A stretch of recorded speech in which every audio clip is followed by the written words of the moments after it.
नमस्कार दोस्तों, जय हिंद। कैसे हो आप लोग। दोस्तों, जीडीएस का जो करेक्शन वाला डेट था वो तो निकल गया है। जिन लोगों का कमेंट था कि सर मेरा रह गया है, तो अब उनका तो कोई चांस नहीं है। अब आप ऐसे ही वेट करो। अगर कोई दिक्कत नहीं होती है या आपको जो चेंजिंग करनी थी वो अगर नहीं हुई थी तो उसी हिसाब से अगर मैनेज हो पाएगा। बाद में कुछ होता है तो कर लीजिएगा। अभी तो उसके बारे में कोई जानकारी नहीं दी गई है कि अगर जिनका रह गया है तो उसके लिए क्या करें। ठीक है, अब आप वेट करो लिस्ट की, और लिस्ट आने वाली है। आज हम बात करेंगे 2-3 स्टेट के बारे में स्पेशल, ताकि ये पता चले कि यहाँ के बच्चों का ज़्यादा कमेंट आ रहा है तो उनको ये पता हो जाएगा कि यहाँ की जो मेरिट लिस्ट है वो कहाँ तक जा सकती है, फर्स्ट लिस्ट में कितने परसेंटेज वालों का चांस है होने का। ठीक है, उससे पहले मैं आपको एक बात बता दूं कि एमटीएस के लिए क्लासेज स्टार्ट हो गई हैं, एसएससी वाली।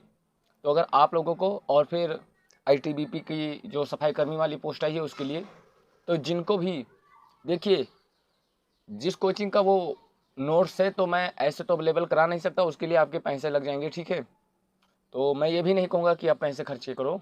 बस एक चीज़ है कि अगर आप कहोगे तो मैं उससे रिलेटेड जितने क्वेश्चन वहाँ इंपॉर्टेंट बताए जाते हैं कि इतने सेट नंबर के इतने क्वेश्चन आप तैयार कर लो, तो क्वेश्चन हम आपको बताते रहेंगे। ठीक है, तो आपके लिए ईजी हो जाएगा। तो आप कमेंट कीजिएगा उसके बारे में फ़िलहाल। लेकिन आज हम बात करने वाले हैं, सबसे पहले हम बात करते हैं हरियाणा के बारे में कि हरियाणा की जो फर्स्ट मेरिट लिस्ट थी वो कितने तक गई थी। तो हरियाणा की जब फर्स्ट मेरिट लिस्ट है, देखिए आप सबसे पहले अम्बाला डिवीज़न का देखते हैं 2023 की, क्योंकि उसी अकॉर्डिंग हम ये अनुमान लगा सकते हैं कि कितने परसेंटेज तक जा सकती है।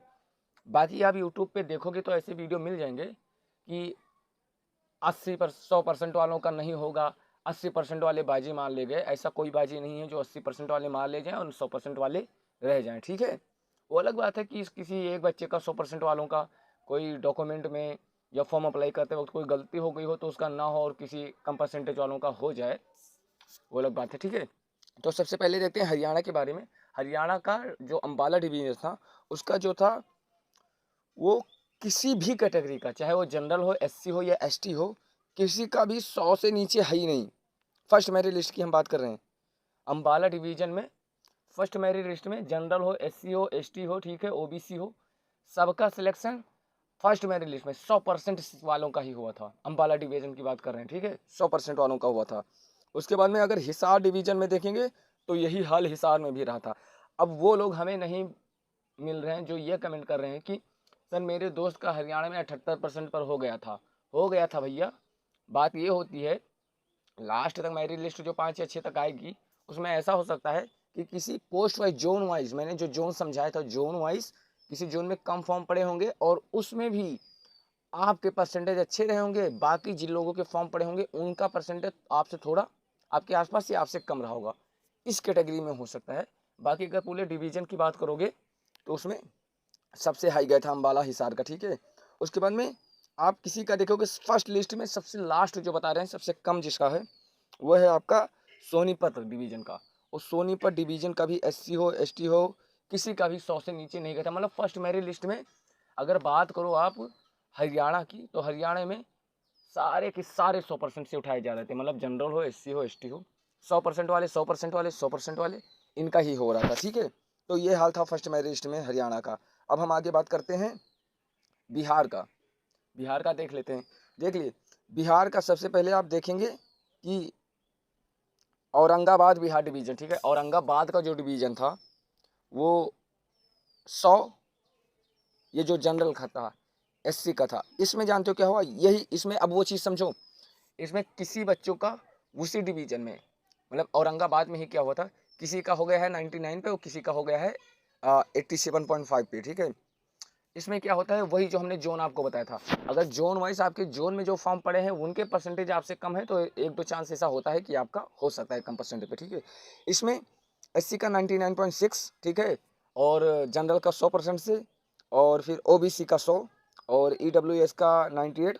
ओवरऑल अगर बात करो तो आप किसी भी कैटेगरी में हो, अगर बिहार का देखें तो जो फर्स्ट मेरिट लिस्ट आई थी वो भी 100 से लेकर और 97 के बीच वालों को उठाया गया था। ठीक है, 100 से लेकर 97 वालों के बीच को उठाया गया था। अगर हम सबसे लास्ट की बात करें तो बेस्ट चंपारण डिवीजन में 99, 98, 97 ऐसे चल रहा है। बेस्ट चंपारण में 98, 97, 98, 96 ऐसा चला था। एसटी को 96 से उठा लिया गया था, जनरल को 9900 से, ओबीसी 9900 से और एससी को भी 98 से लगभग उठा लिया गया था फर्स्ट मेरिट लिस्ट में, ठीक है।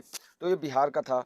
अब अगर हम बात कर लें झारखंड की फर्स्ट मेरिट लिस्ट में, झारखंड में कितने परसेंट से उठाए जा सकते हैं, उसके बाद में हम ये भी बात करेंगे कि अगर किन्हीं का कम परसेंट है तो क्या कोई चांस है।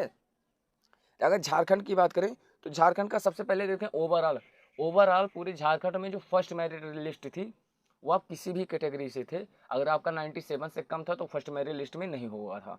तो यही मान के चलिए आप कि 2024 वाले में भी अगर आप 97 से कम हैं तो आपका नहीं होगा, ठीक है। देखो अगर आप झारखंड की बात करें, सबसे कम जो था वो 93.4, सबसे कम जो परसेंटेज था फर्स्ट मेरिट लिस्ट का वो 93.4 था एससी का, और 96 था ओबीसी का, 96.2 ओबीसी का था, जनरल का था 97.8, ठीक है, और फिर एसटी का था 93, हाँ 93.47। तो कहने का मतलब ये है कि ये सबसे कम बेस पे उठाया गया था झारखंड से 2023 में।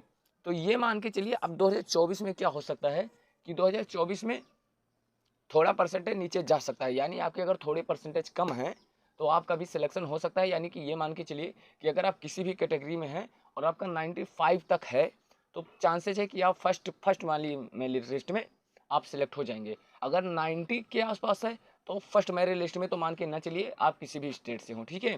फर्स्ट मेरिट लिस्ट में 90 के आसपास वालों का नहीं, 95 प्लस है तो ही मान के चलिए कि फर्स्ट मेरिट लिस्ट में आपका होगा। उसके बाद में क्या है, सेकंड मेरिट लिस्ट है तो वो भी 95 या 92 93 तक हो सकता है। जो लास्ट मेरिट लिस्ट 5 या 6 तक हो सकता है। इस बार उम्मीद की जा सकती है कि 7वीं मेरिट लिस्ट भी आ सकती है, ठीक है, क्योंकि पोस्टें थोड़ी ज़्यादा हैं। तो अगर 7वीं या 8वीं मेरिट लिस्ट आती है तो आप ये वेट करके चलिए कि आप 85 से और 90 के बीच में हैं तो आप वेट कीजिएगा, हो सकता है आपके चांस। एक चीज़ और हो सकता है कि हो सकता है आपका जोन वाइज अच्छे से पड़ गया हो, आपको पता भी ना हो और आपको जोन वाइज पड़ गया हो, तो ऐसे में भी आपका सिलेक्शन हो सकता है। तो ये 3 स्टेट के कुछ थे। बाकी अगर कुछ आप स्पेशल डिवीजन का पूछना चाहते हो कि यहाँ का कितना गया था या मैं कहाँ से हूँ और कितना जा सकता है तो आप कमेंट कीजिएगा, हम आपको बताएंगे। बस हाँ, आप कमेंट कीजिएगा अगर आपको नोट्स वाले क्वेश्चन चाहिए, ठीक है, एसएससी एमटीएस या फिर वो हवलदार वाले के लिए, तो हम आपको प्रोवाइड करा देंगे। तो अपना ख्याल रखिएगा, फिर मिलते हैं किसी अगली जानकारी के साथ। नमस्कार, जय हिंद।